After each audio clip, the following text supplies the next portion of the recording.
Hello students, this is Zetal Bhandari from HR Institute of Studies. Today we are going to start with a new poem of Gujarati of Standard 9th GSAB Board. Poem number 5, that is तू तारा दिलनो दीवो. तू तारा दिलनो दीवो. तू तारा दिलनो दीवो क्या है, उसका प्रकार क्या, उर्मी काव्य. ये सब चीज़ें याद रखना बहुत ज़रूरी है. काव्य का नाम तू तारा दिलनो दीवो, प्रकार उर्मी काव्य. એમના કવિ કોણ છે? ભોગીલાલ ગાંધી. કવિ કોણ છે? ભોગીલાલ ગાંધી. સો તું તારા દિલનો દીવો उर्मी काव्य અને कवि कौन છે? भोगीलाल गांधी. अब अपन थोड़ा सा पोएट के बारे में पढ़ेंगे, फिर लाइन टू लाइन पोएम सुन के एक्सप्लेनेशन करूँगी. ठीक है, लाइन टू लाइन पोएम पढ़ के एक्सप्लेन करूँगी.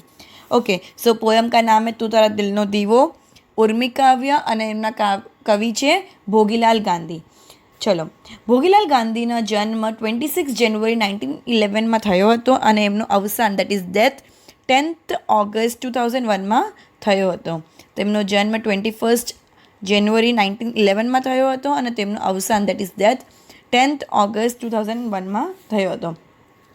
ભોગીલાલ ચુનીલાલ ગાંધીનું ઉપનામ ઉપવાસી. ઉપનામ મતલબ જો નિકનેમ બોલતે ને, તેઓ અરવલ્લી જિલ્લાના મોડાસાના વતની હતા. જેલવાસ દરમિયાન માર્ક્સવાદી સાહિત્યનું વાંચન. તેમણે ગુજરાત પ્રગતિશીલ લેખક મંડળનું સંચાલન અને વિશ્વ માનવ માનસિકનું સંપાદન દીર્ઘકાળ સુધી કર્યું. જ્ઞાન ગંગોત્રી ગ્રંથ શ્રેણીનું સંપાદન એ તેમનું મહત્ત્વનું પ્રદાન છે. તેમને કવિતા, નવલિકા, નિબંધ, વિવેચન અને અભ્યાસ સંગ્રહો અને સંપાદન અને अनुवादના 80 જેટલા पुस्तकों आप्या છે. चलो, अभी तक जो भी पढ़ा वो पढ़ा कवि के बारे में कि कवि की क्या क्या क्वालिफिकेशन है, कौन थे, उन्होंने क्या लिखा क्या नहीं लिखा, वो सब हमने कवि के बारे में पढ़ा. लेकिन कवि के बारे में अपन को मेन कितना याद रखना है? उनका नाम. क्या याद रखना है? उनका नाम. क्लियर? तो उनका पूरा नाम याद रख लेना. भोगीलाल गांधी याद रखोगे तो भी चलेगा, और पूरा नाम याद रखो भोगीलाल चुनीलाल गांधी रखोगे तो भी चलेगा. एंड उनका निकनेम याद रख लेना, दैट इज़ उपवासी. क्लियर? अब अपन चैप्टर की स्टोरी ब्रीफ में पढ़ेंगे, पोएम की स्टोरी ब्रीफ में पढ़ेंगे, उसके बाद पोएम का एक्सप्लेन करूँगी. ठीक है, पैरावाइज. ओके. આ કાવ્યમાં આત્મશક્તિ પ્રગટાવવાની હિમાયત છે. જેમ દીવો પોતાના વેલથી જ બળે છે, એમ મનુષ્યએ પણ પોતાના બળે જ આગળ વધવાનું છે. ભીતર રહેલી શક્તિઓના બળે આગળ વધે છે તે જ સાચો પ્રકાશ પાથરી શકે છે. પારકા પાસેથી લીધેલ તેજ કે મદદ આપના માટે ઉપયોગી નીવડતા નથી. પારખું તો ખૂટી જાય છે. પારખું મતલબ કિસી ઓર કામ, દૂસરો કામ. ખૂટી જાય છે. ખરું તેજ આપને ભીતર છે, તેમાંથી ખરી રંગમાયા પ્રગટે છે.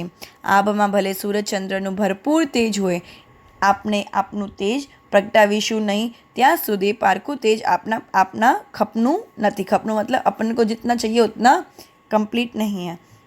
કવિએ પોતાની ભીતરની શક્તિઓને ઓળખાવા અને પ્રગટાવવા પર ભાર મૂક્યો છે. प्रहलाद पारेख भी एक पोएट है. अपने भरोसे, उनका एक पोएम का नाम है अपने भरोसे, जो इसके साथ कंपेयर कर सकते हैं. इस टाइप का ही कुछ पोएम है वो भी. ठीक है, वो भी इस मोरल उसका भी इस टाइप का ही कुछ है. क्लियर? अब अपन पैरा टू पैरा रीड करेंगे एंड एक्सप्लेन करूँगी मैं. ठीक है. तू तारा दिलनो दीवो थाने ओरे ओरे ओ भाया, रखे कदी तू ऊँची ना ले तो पारखा तेज ने छाया. एरे ऊँची ना खूटी जशे ने उड़ी जशे પડછાયા. ओरे ओरे ओरे ओ भाया तू तारा दिलनो दीवो थाने. मतलब क्या? तू तारा दिलनो दीवो थाने मतलब क्या? तो खुद की ताकत से आगे बढ़. तो खुद की, जैसे दिए का एग्जाम्पल दिया, दिया खुद की दिवेल को जला के ही रोशनी देता है, वो किसी और की हेल्प नहीं लेता. वैसे तू भी अपने आप की शक्ति से, अपने आप को एफर्ट्स दे के, अपने आप को कष्ट दे के, कष्ट मतलब प्रॉपर नहीं, अपने आप का स्ट्रेंथ देख के आगे बढ़. तू अपने आप का जो ताकत है, स्ट्रेंथ है, उससे आगे बढ़, किसी और की हेल्प लेके नहीं. रखे कदी तो ऊंची ना ले तो बारखा तेज निचाया. मतलब कितना भी तुम दूसरों की हेल्प ले लोगे, दूसरों के एफर्ट्स मतलब दूसरों की मदद से आगे बढ़ने की कोशिश करोगे, लेकिन वो तुम्हारे लिए कभी भी सफिशिएंट नहीं होगा. दूसरों की मदद लेके अगर आगे बढ़ने की कोशिश करोगे तो वो कभी भी सफिशिएंट नहीं होगा. जब तक खुद की स्ट्रेंथ को आगे नहीं बढ़ाओगे, जब तक खुद की स्ट्रेंथ से खुद के ऊपर कोई काम नहीं करोगे. ठीक है. रखे कदी ना ऊंची कदी तो ऊंची ना ले तो पारका तेज ने छाया। ठीक है। एरे ऊंची ना खूटी जैसे ने उड़ी जैसे पड़चाया, मतलब वो तुमको कभी भी सफिशिएंट नहीं पड़ेगा और तुम्हारे आधे रास्ते तक ही काम आएगा, उसके बाद तो अल्टीमेटली तुमको खुद को ही काम करना पड़ेगा। इससे बेटर किसी और की मदद नहीं लेके खुद के स्ट्रेंथ पे भरोसा रख के खुद के बलबूते पे आगे बढ़ने का कवि सलाह दे रहे हैं। ठीक है। कोडिયું તારું કાચી માટીનું તેલ દિવેલ છુપાયા, નાની સી સડી અડીને અડી પ્રગટશે રંગમાં આયા, ઓરે ઓરે ओ भाया तू तारा दिल नो दीवो थाने। मतलब क्या कोडियू मतलब क्या होता है? दिया नहीं होता जो मिट्टी के दिए होते हैं जो दिवाली में अपन जलाते हैं, उसको कोडियू बोलते हैं। जो मिट्टी के दिए होते हैं ना जो अपन दिवाली में जलाते हैं, जो यूजुअली लारीज पे और रोड पे लोग बैठे होते हैं बेचने के लिए दिवाली के टाइम, उसको कोडियू बोलते हैं। स्पेशली वो मिट्टी के दिए को ही कोडियू बोलते हैं। तो बोले वो कच्ची मिट्टी का होता है, वो एकदम वो पॉटर्स बनाते हैं, जो पॉटर्स मिट्टी का काम बनते हैं वो कच्ची मिट्टी का होता है, जिसमें अपन दिवेल डालते हैं, जिससे वो जो सड़ी होती है वो जो दिवेल से ही वो सड़ी जलती है। मतलब अगर तेल नहीं होगा दिए में तो तुम कितना भी जलाओ दिया जलने ही नहीं वाला, बंद हो जाएगा तुरंत। तो क्या बोला है कि बोले वो दीवल की वजह से छोटी सी सली को अपन वो कितना उजाला फैलाता, रंग माया मतलब टोटल उजाला, पूरी रंग की लीला, मतलब बोले ना कि पूरा उजाला फैला देती है, पूरा प्रकाश जला देती है। किससे? दिवेल की वजह से वो सली जली रहती है। ठीक है। क्योंकि कोडियू तो दिए में तो कुछ उजाला नहीं होता, दीवा तो सिर्फ काची मिट्टी का है। अल्टीमेटली वो दिवेल जब तक, और दिवेल यूजुअली अपन बोलते दिया जलाया, अपन कभी नहीं बोलते कि दिवेल के मदद से दिए को जलाया। ठीक है। तो वो दिवेल तो बेचारा छुप जाता है, जलता अल्टीमेटली कौन है? दिया जला, दिया ही दिखता है। और जो छोटी सी सली है वो कंटिन्यूस प्रकाश पहुंचाती रहती है। ठीक है। आपमा सूरज चंद्र ने तारा मोटा मोटा तेज माया, आत्मनो तारो दीवो प्रगटावा तू विर्ण सर्व पराया।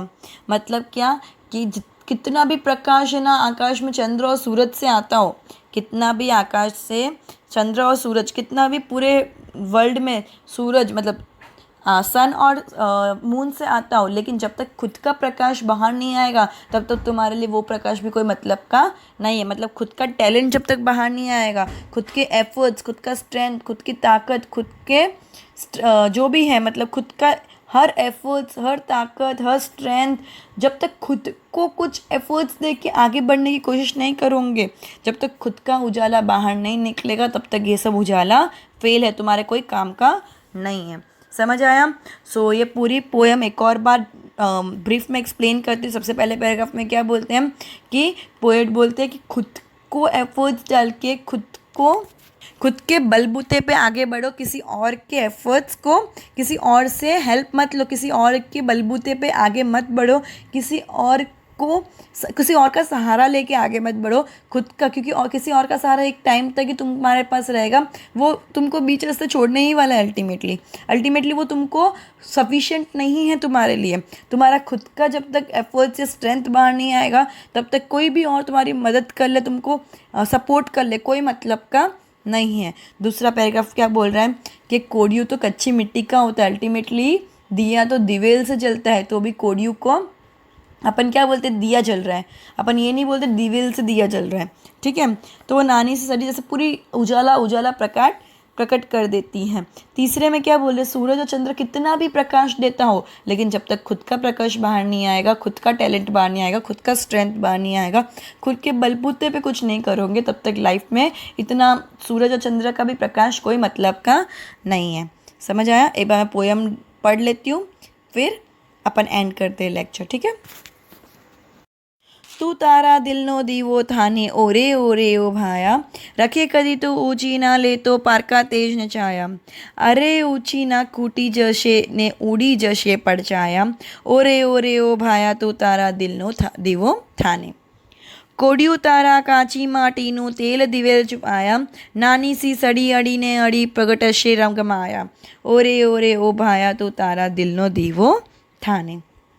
आपमा सूरज चंद्र ने तारा मोटा मोटा तेजमाया, आत्मनो तारो दीवो प्रगटावा तू वीर्ण सर्व पराया, ओरे ओरे ओरे ओ भाया तू तारा दिलनो दीवो थाने।